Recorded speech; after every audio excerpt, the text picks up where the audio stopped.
السلام علیکم ورحمۃ اللہ وبرکاتہ۔ الحمدللہ وکفا والصلاة والسلام علی رسول اللہ، اما بعد۔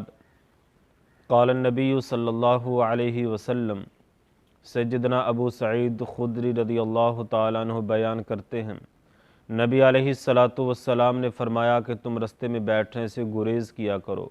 صحابہ کرام رضوان اللہ علیہ مجمعین نے عرض کیا، اللہ کے نبی ہماری مجبوری ہے، ہم سارا دن کام کاج کرتے ہیں، شام کے وقت ہم اس گلی میں بازار میں کھڑے ہو کے ہم کام کاج کی باتیں کرتے ہیں۔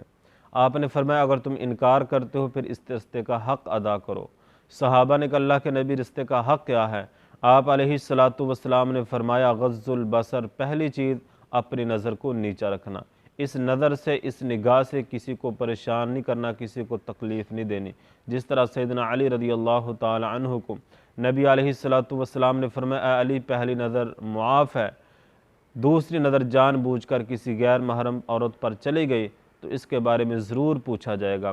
اسی طرح مالک کائنات نے قرآن مجید میں ارشاد فرمایا قل للمؤمنین یغضوا من ابصارہم ویحفظوا فروجہم ذالک ازکی لہم۔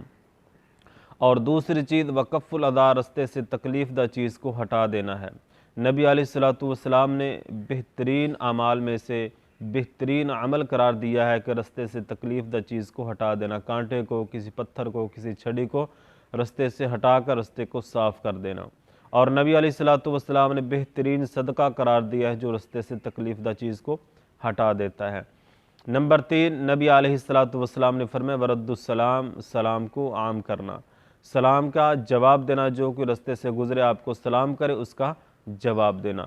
یہ سلام اس قدر فضیلت و اہمیت کا حامل ہے، نبی علیہ السلام نے فرمایا جو ایک مسلمان اپنے دوسرے مسلمان بھائی کو مکمل سلام کرتا ہے، یعنی السلام علیکم ورحمۃ اللہ وبرکاتہ، مالک کائنات اس کے نامہ اعمال میں 30 نیکیوں کا اضافہ کر دیتے ہیں۔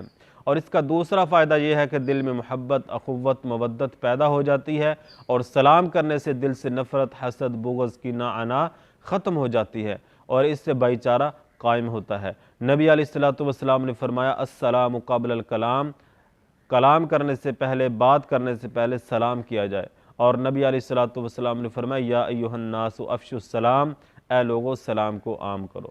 اور نمبر 4، رستے کے حقوق میں سے نیکی کا حکم دینا، برائی سے منع کرنا، یہ اس امت کا اعزاز ہے۔ جس طرح مال کے کائنات نے فرمایا کنتم خیر امت اخرجت للناس تأمرون بالمعروف وتنہون عن المنکر، اس امت کا یہ اعزاز ہے، یہ خصوصیت ہے کہ نیکی کا حکم دے، برائی سے منع کرے۔ اللہ سے دعا ہے کہ اللہ تعالی ہم سب کو رستے کے حق سمجھ کر اور اس پر عمل کرنے کی توفیق عطا فرمائے۔